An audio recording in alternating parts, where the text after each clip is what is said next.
Hey, it's Gary McElveen and Melinda McElveen, October 16th, Friday night.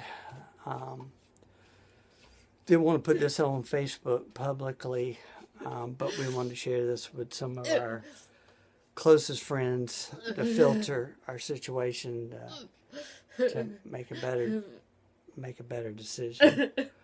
But Melinda and I are in really bad shape. As you can tell, Melinda's not doing well, and by the looks of me on the screen, I'm not doing well either. We had a lot of rain over the last 2 weeks, and Melinda and I started exhibiting re-exposure symptoms, and being in this little apartment. I'll be back in a second. We'll talk more. Been in this little apartment. We're being affected by something, and I'll explain more to what I think it is. If you'll just stay with me for a second, I'm gonna go outside.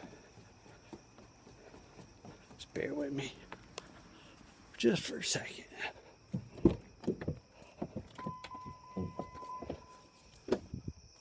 This is where we live. This is our apartment.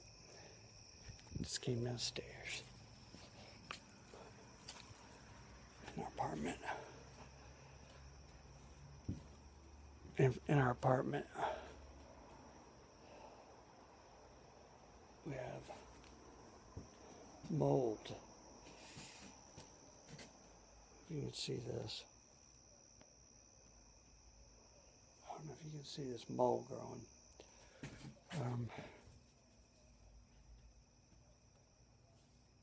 In a number of places. But anyway, we have mold growing on this sheetrock since we had all this rain, and you can see right there is our air conditioner. I'm not necessarily saying that we're being exposed to anything extremely dangerous like we were in our other house, but to help you better understand, when we were exposed to mold, our immune systems were compromised to the point that our body developed extreme sensitivities. What used to not bother us, allergy-wise, sets pollen and stuff sets us off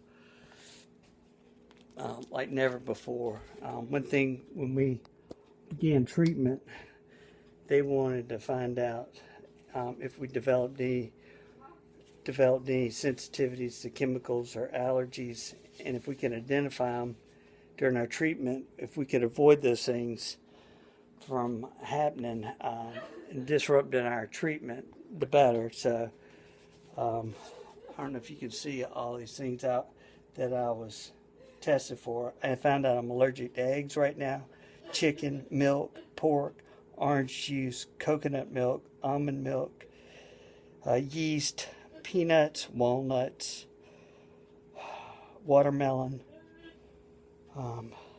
avocados, pecans, even chocolate, ragweed, cedar, mulberry, southern pine, birch, oak. All these things just set our immune systems off.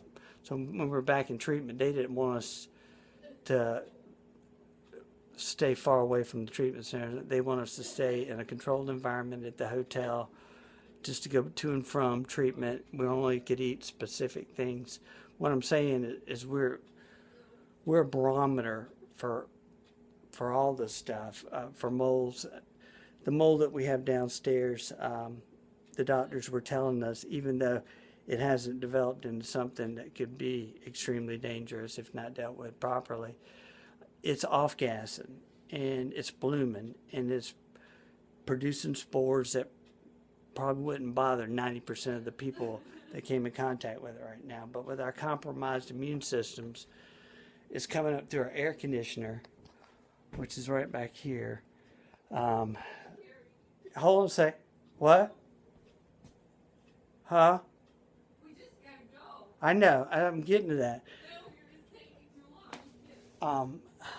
We're exhibiting symptoms of exposure to that mold.